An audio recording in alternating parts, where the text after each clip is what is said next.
What secret change has been hidden within the physics update on Gran Turismo 7? Hello everyone and welcome back, and as you just saw there, there's been a pretty significant physics update with the release of update 1.71 on Gran Turismo 7.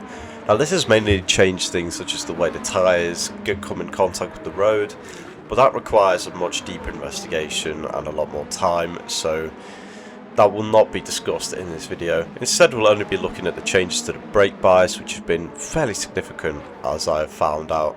Now, I actually did make a video on this a few weeks ago, but obviously since the values have now changed, that video is essentially null and void. So we'll be taking a quick look at what has really changed now with the new update on Gran Turismo 7.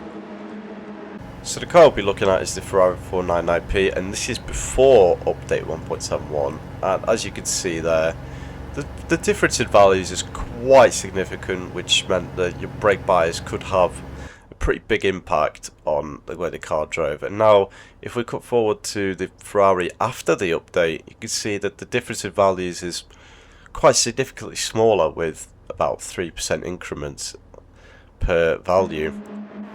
Now this does change quite a lot of things in terms of the way the cars will now handle, but before we get into that, we'll take a look at the difference in values between the updates. So plus 5 BB before 1.71 was 33.3%, and plus 5 BB after 1.71 was 37.5%. So only about a 4.2% increase there, which is not really that significant on paper, but it can still make a pretty big difference as to how the car handles. And minus 5 BB before update 1.71 was 75%, and now it is 64.2%, so a big 10.8% decrease in brake bias there, which is a lot more significant than the difference to the rearward brake bias, if you ask me. And it really will be able to affect a lot of mid-engine cars in particular, such as the Lamborghini Huracan, the Ferrari 458, or even the rear-engine car of the Porsche 992 GT3R, which we will have a look at later on, because that car also does have brake balance visible within the cockpit.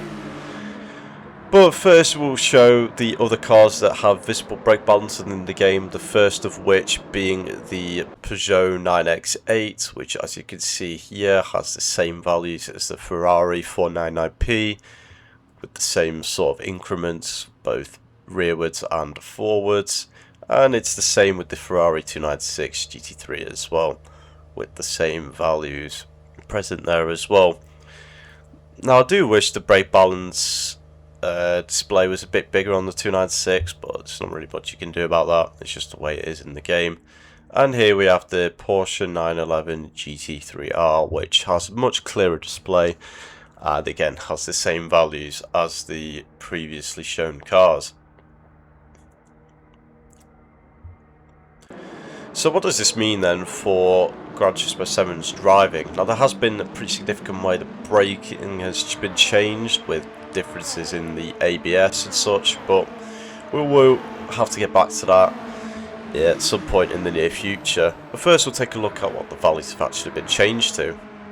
So minus 5 BB is now 64.2%, minus 4 is now 61.2%, minus 3 is 58.3%, minus 2 is 55.4%, and minus 1 is 52.7%. So a fairly even distribution of brake balance there, with about 2.9% or 2.7% between values there.